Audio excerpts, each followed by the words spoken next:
Melissa Chimay, welcome to the Iconoclast One-to-One. Thanks for joining me today. Thanks for inviting me. You were on the Iconoclast Roundtable, and what you said had everybody pretty spellbound at the end of that. And we've had tremendous feedback from those who watched that show, and people really wanted to know more about what you were talking about. And obviously the key message that you were giving was about the vaccine passports. So what's going on? They're not vaccine passports.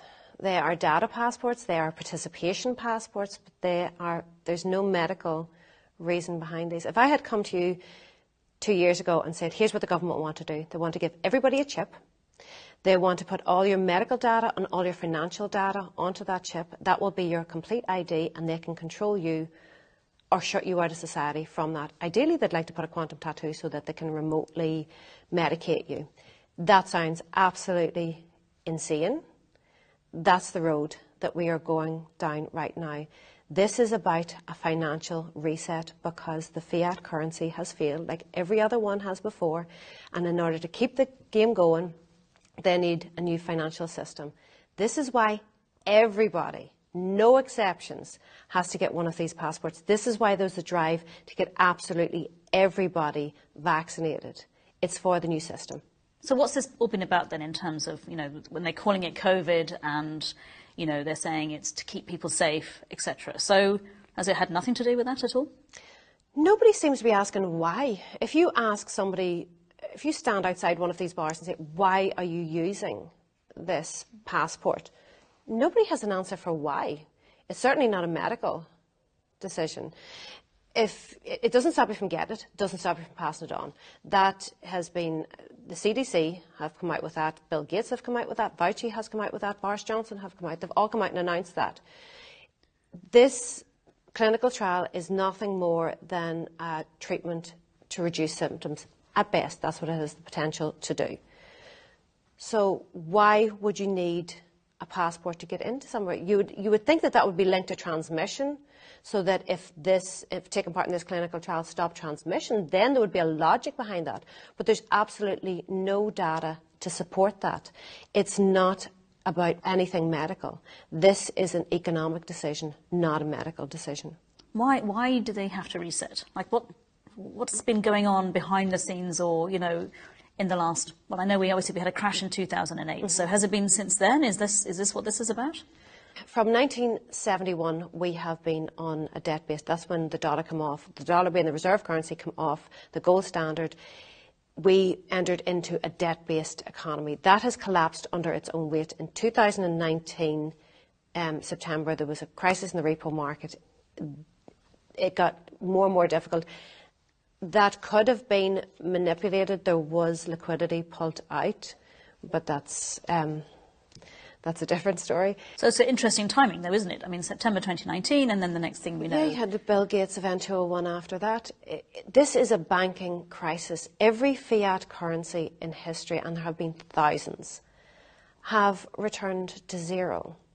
This is where we are. With the pound and the dollar have already lost over 99% of their value. They're just going to eradicate the other 1%. This is why the money is being printed. The money is being printed so that the central banks can give it out to the hedge fund companies, asset management firms. They're buying up all the actual assets while we are being paid to stay at home and say nothing. So the central bank, because what I've heard about obviously is a central bank digital currency. Mm-hmm. What's the difference between that then and a fiat currency? Like if this is another reset, is it going to be the same story, or is this going to be different? The central bank digital currency is the end game. Okay. Along with totalitarian control. In order to bring in a central bank digital currency, you need a digital ID. In order to bring in a digital ID, you need these passports. That will all be combined with a social credit system and a carbon credits system. Central bank digital currency has all the good aspects of a fiat currency for the government and nothing of what is good for us. The only benefit we have of a fiat currency is basically it's backed by nothing. It's a currency because the government say it is so. What we gain from that is privacy.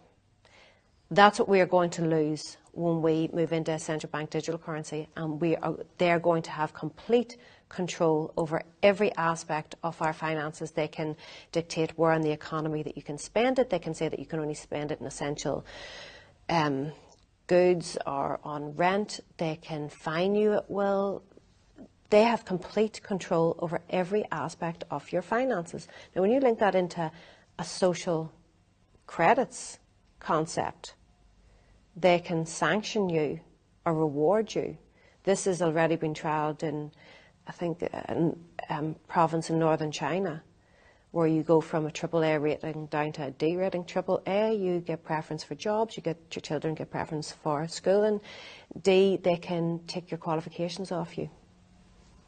They can take your qualifications. They can take your qualifications. So they can literally say, no, we can just dismiss anything you've actually achieved in your life. Yeah. Just like that. Mm-hmm. How close are we to this? We are very close to this because of compliance. Everybody has to buy into this. We have watched them move down, the propaganda move down the demographic. This started off with protect the vulnerable. Then it went down the age groups, pregnant women. Now it's children. Everybody, without exception, has to buy into this. This is the new financial system. Why do they need children? Children are earning, they're not, so right now, why are they after them right now? Well, they need to condition them, and they still need to be part. Right now, children would still need to be part of the financial system. They also need the data from the children. We're moving into AI technology. Mm-hmm. Data is the new gold. Energy is the new currency. Data is the new gold. With the children, they have them from a young age. They can track their behaviours. AI is only as good as the information that goes into it. So if you are gathering all this data from the children, you can program AI. Under the Obama administration, his last day in office, there was a paper that backed up by MIT that 83% of all jobs earning $20 or less will be automated away by 2030. The future is AI. They need the data. So that's a tremendous number of people, surely. Mm-hmm. So what's going to happen to them? Universal basic income. So they will be sitting at home getting a basic wage, but they won't be able to actually participate then? Is that what you're saying? Kind Yes. of in terms of production, in terms of actually leading They won't be needed. production? They will not be needed. With the way technology is going, they're expected not to be needed. Okay, so this sounds absolutely terrifying and complete doom and gloom. Is it inevitable? Are we absolutely going to end up where these people who are organising this actually want us to go?